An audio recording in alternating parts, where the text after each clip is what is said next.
Viral baru-baru ini, Satpol PP dipukuli oknum TNI berpangkat Letnan Kolonel.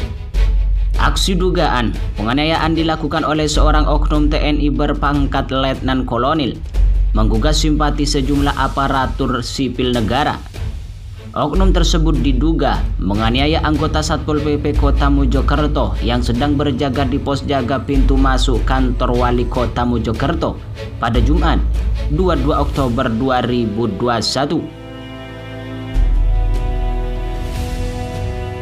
Dalam keterangan tertulis, Kepala Satpol PP Kota Mojokerto, Heriana Dodi Murtono mengatakan pihaknya mendapat laporan terkait anggotanya, Angga Ardian, yang mengalami penganiayaan dari foto yang diterimanya. Anak buahnya yang sedang menjalankan tugas tersebut mengalami luka di bagian kepala hingga berlumuran darah. Kami langsung menghubungi dan melaporkan kejadian penganiayaan ini pada Satreskrim Polresta Mojokerto.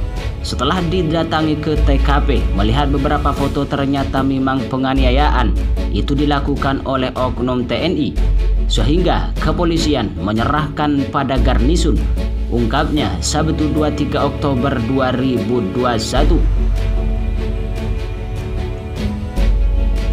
Laporan kemudian ditindaklanjuti anggota Satreskrim Polresta Mojokerto dengan mendatangi korban di lokasi terjadinya penganiayaan tersebut. Setelah kejadian tersebut, korban dan pelaku penganiayaan oknum TNI dibawa ke garnisun. Sementara karena korban merasakan kesehatannya menurun, korban dilarikan ke RSU Dr. Wahidin, Kota Mojokerto. Ada luka yang perlu dijahit sehingga tadi Sabtu dibawa ke rumah sakit. Kami menyampaikan via surat tertulis, kami mohon untuk tetap diproses sesuai peraturan perundang-undangan yang berlaku, baik militer maupun sipil, karena sudah terjadi penganiayaan dan itu dilakukan di pos Satpol PP di Pemkot Kota Mojokerto. Korban dan pelaku sempat berdamai akan menyelesaikan dengan cara kekeluargaan dan membubuhkan tanda tangan di kertas tanpa materai di kantor garnisun. Namun pihaknya menegaskan penganiayaan hingga melukai anak buahnya tersebut agar diusut tuntas sesuai hukum karena terjadi di pos penjagaan Satpol PP yang berada di kantor Wali Kota Pemkot Mojokerto. Kami masih mengumpulkan barang bukti berupa rekaman kamera CCTV yang berada di pos penjagaan Satpol PP Pemkot Mojokerto. Info yang kami terima, 2 orang yang mendatangi Angga, korban yang menolong, justru dituduh sebagai penabrak, padahal dia berniat menolong. Kasus dugaan penganiayaan tersebut terjadi berawal dari kecelakaan lalu lintas yang terjadi di depan kantor Wali Kota Mojokerto pada Jumat 22 Oktober 2021 sekitar pukul 17.30 waktu Indonesia Barat. Saat itu, korban beserta seorang rekannya sedang jaga piket masuk siang dan tiba-tiba di depan kantor Pemkot Mojokerto, arah putar balik, ada insiden kecelakaan. Kecelakaan tersebut melibatkan sepeda motor yang dikendarai seorang ibu dan anaknya dengan kendaraan yang berada di depannya. Ibu ini sudah diingatkan polisi cepet untuk berhenti, tapi malah nerobos sehingga terjadi kecelakaan.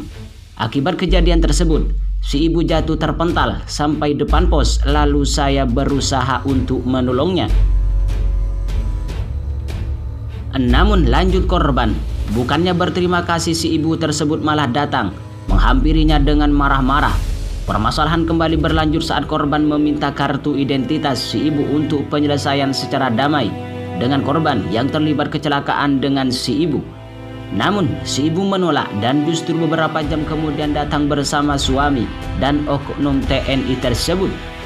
Saya bilang kalau ibu nggak mau menyerahkan KTP, ini kan ada CCTV, malah nanti ibu kena tilang.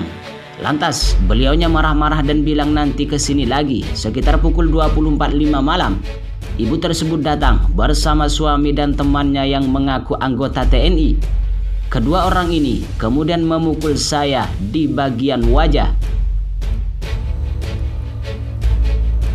Aksi penganiayaan yang dilakukan oknum TNI berpangkat Letnan Kolonel ke anggota Satpol PP Kota Mojokerto menggugah simpati sejumlah ASN di lingkungan Pemkot Mojokerto. Selain meramaikan tagar bertuliskan "Save anggota Satpol PP" di story WhatsApp, Instagram, dan Facebook pribadi, para abdi negara ini juga menggelar open donasi bagi korban pemukulan aparat Angga Ardian tersebut.